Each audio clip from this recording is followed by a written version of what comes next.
अब बात करते हैं कल्याणी के चालुक्यों की। इस नए चालुक्य वंश ने अपनी राजधानी कल्याणी बनाकर अपने राज्य का विस्तार शुरू किया।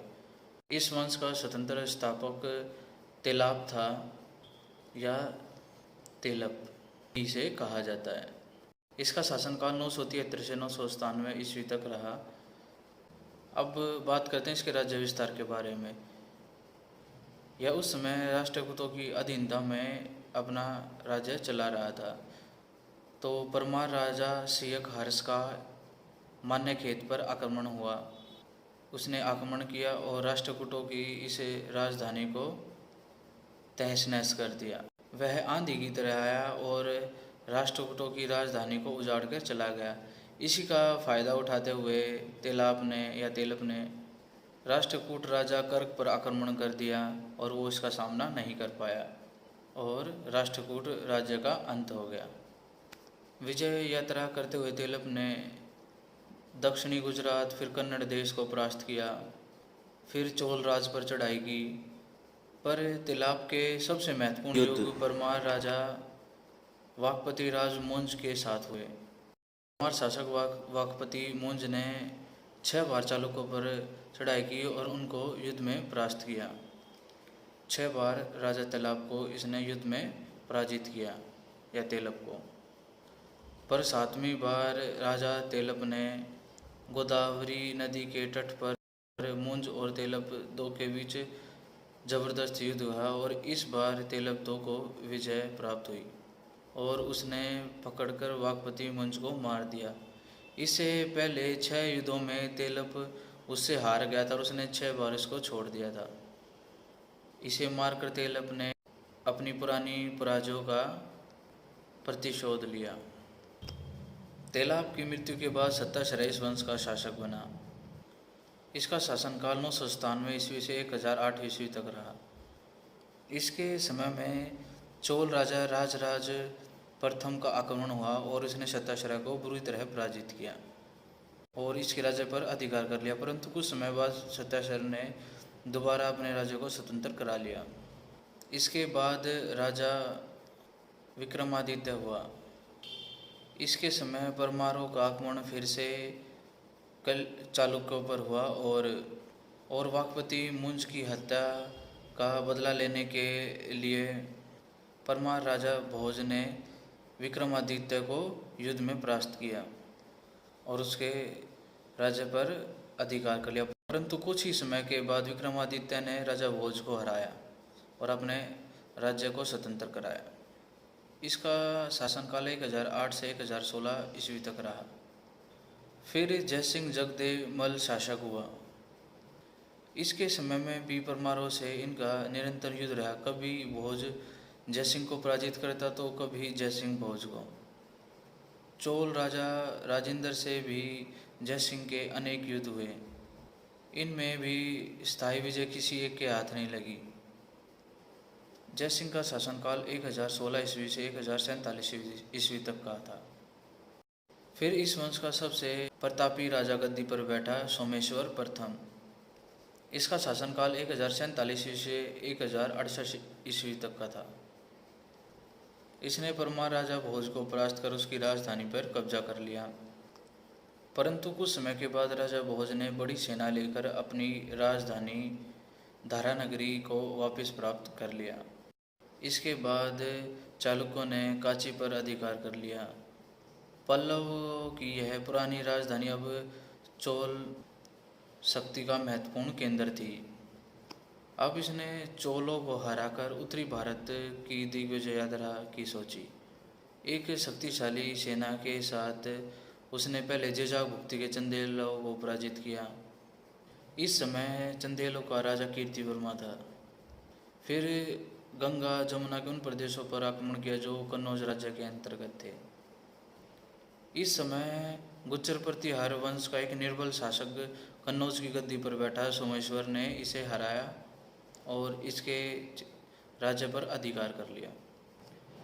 चेदी के कलचुरी राजा कर्णदेव से भी इसका युद्ध हुआ। ये भयंकर युद्ध हुआ और पर इसमें विजय सोमेश्वर प्रथम को ही मिली। परंतु स्थायी रूप से इसने उत्तर भारत में अपने साम्राज्य की नींव नहीं डाली, वापिस यह दक्षिण लौट गया। सोमेश्वर प्रथम एक महान विजेता था। इसने ही अपनी राजधानी कल्याणी बनाई थी। इसके बाद से ये कल्याणी के चालुक्य कहे जाने लगे। इसके जीवन के समान इसकी मृत्यु भी असाधारण थी। एक रोग से पीड़ित होकर इसे जब अनुभव हुआ कि इस रोग से इसे छुटकारा नहीं मिल सकता, तो इसने तुंगभद्रा नदी में छलांग मारकर अपने प्राण त्याग दिए। इसके बाद 1068 ईस्वी में सोमेश्वर द्वितीय शासक बना।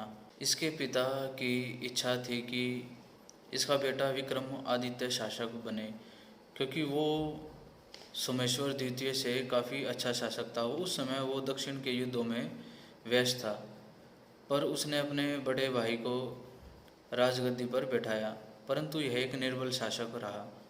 इसके असद व्यवहार से जनता दुखी हो गई और चालुक्यों की राजशक्ति क्षीण होने लगी। इस स्थिति में 1076 ईस्वी में इसके भाई विक्रमादित्य ने इसको गद्दी से उतार दिया और स्वयं कल्याण के राज सिंहासन पर विराजमान हुआ। अब राजा विक्रमादित्य द्वितीय बना। इसका शासनकाल 1076 से 1126 ईस्वी तक रहा। अपने पिता सोमेश्वर प्रथम के शासनकाल में यह उसका युद्धों में बहुत सहयोगी रहा था। विजय यात्राओं में इसने अद्भुत शौर्य प्रदर्शित किया था और अब इसने योग्यता पूर्वक चालुक्य साम्राज्य में बहुत वृद्धि की और ये एक महान राजा कहलाया। इसने भी दूर दूर तक विजय यात्राएं की।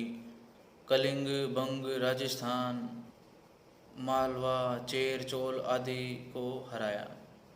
इसके शासनकाल में चालुक्य साम्राज्य दक्षिण में कन्याकुमारी से लेकर बंगाल तक विस्तृत हो गया था। कश्मीरी कवि विल्हण ने विक्रमादेव चरितम लिखकर इस महान राजा के नाम को सदा के लिए अमर कर दिया। विल्हण विक्रमादेव द्वितीय की सभा का ही रतन था। मिताक्षरा का रचयिता विज्ञानेश्वर भी इसके दरबार में था। मिताक्षरा वह ग्रंथ है जो आधुनिक कानून के मुख्य आधार है। फिर इसके बाद सोमेश्वर तृतीय शासक बना। इसका शासनकाल 1126 से 1138 ईस्वी तक रहा। यह भी प्रतापी और महत्वाकांक्षी राजा था। सोमेश्वर तृतीय ने उत्तर में अपनी कुल शक्ति को और भी बढ़ाकर नेपाल तक आक्रमण किए। यह एक अच्छा राजा था। इसने अपने राज्य का विस्तार किया। सोमेश्वर तृतीय की मृत्यु के बाद इसका पुत्र जगदेकमल द्वितीय गद्दी पर बैठा 1138 ईस्वी में। इस राजा के काल में चालुक्यों की शक्ति के निर्बलता के चिन्ह प्रकट होने लग गए थे। अहिलवाड़ा के राजा कुमारपाल ने जगदेकमल को हराया। जगदेकमल की मृत्यु 1151 में हुई। इसके बाद तिलाप्तीन शासक बना। यह एक निर्बल शासक था। इसका मंत्री सेनापति विज्जल था, जो कि कलचुरी वंश का था। विज्जल इतना शक्तिशाली व्यक्ति था कि उसने राजा तेल को अपने हाथों की कठपुतली बना रखा था। बहुत से राजा और सामंत विज्जल के प्रभाव में थे। उसने लगभग 1157 ईस्वी में तेल तृतीय को गद्दी से उतारकर और खुद गद्दी पर बैठ गया। इसने अपने मंत्री वासव बनाया। कुछ समय के बाद धार्मिक विरोध के कारण विज्जल और सोवी देव के समय अव्यवस्था उत्पन्न हो गई।